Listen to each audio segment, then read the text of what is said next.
Akka godina Arsii qonna mekaanaayzeeshiniitti fayyadamuudhaan oomishaaf oomishtummaan qotee bulaa dabalaa jiraachuu ragaa waajjira qonnaa godinicharraa argame ni mul'isa. Haaluma kanaan qonna gannaa bara 2012 haala gaariin hojiitti seenuuf qophii lafaa kan xumuran ta'uu kan himan qonnaan bultoonni kunneen sanyiif xaa'oon dursee nu qaqqabuunsaa dhibee vaayirasii koronaa wal qabatee rakkoon nurra akka hin geenyeef kan nu fayyadu. Gama biraatiinis yeroodhaan maasii keenya akka qopheeffannuufis haala kan nu mijeessudhas jedhaniiru. Barana sababa dhibee koronaa kan bulana hojii ofiitirraallee dhabeetiin gara biraa hin deemne keenya bu'aa waan dhabeef oomishaa kana waliin argadhu hektaararra amma bar dheengadaamee galchi hektaararra kuntaala 45 galchi amma lafa margaa dursinee yeroo caamaa qotaa jirra akka marga keessa gogu jechuudha lafa moo marga hin qabne xiqqoo achiisinee ni qonnaa achi booda mootu tartiiba isaatiin qotiyyoodhaan keessa deebi'a itti deemna. Ammaaf qonna lafa bilcheeffataa jira jechuudha. Dhibee koronaa caalaa beelli obsa kan namaa hin laanne waan ta'eef dhibee koronaatiif gorsa ogeeyyii fayyaa nuuf kennanitti fayyadamuudhaan qonna keenya milkeessuuf hojjechaa jirras jedhu.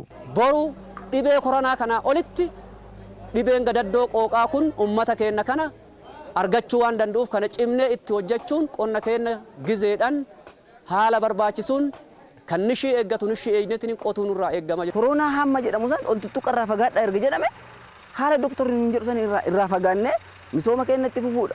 Misoomni keenya nurraa dhaabbate mootu nullee miidhamuudha. Uummanni keenya miidhamu, diinagdeen miidhamuudha.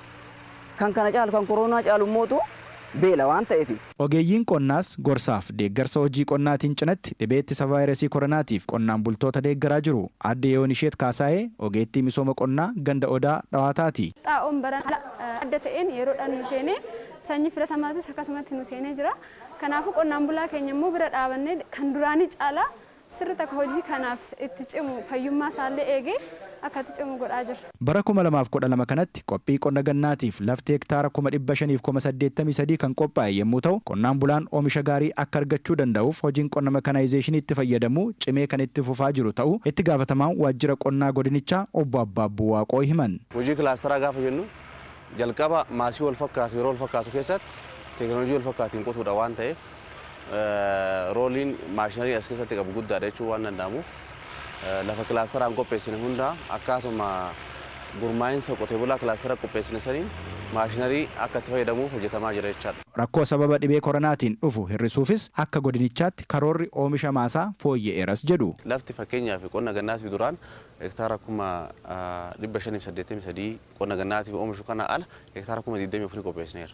Sababni isaa oomishtummaan keenya sababa dhibee kanaatiif hir'atuu danda'a sodaa jedhurraa kan ka'e lafa kana ka duraan bulu ka duraan dabareedhaan qotamu waggaan yookaan bulaa darbu kan bara kana akka qotamuu danda'uuf qophaa'ee qotamaa jira. Kana qonna arfaasaatiif lafti hektaara 1,149 qophaa'e keessaa hanga ammaatti lafti hektaara 1,120 oomishaan kan haguugame ta'us eeraniiru.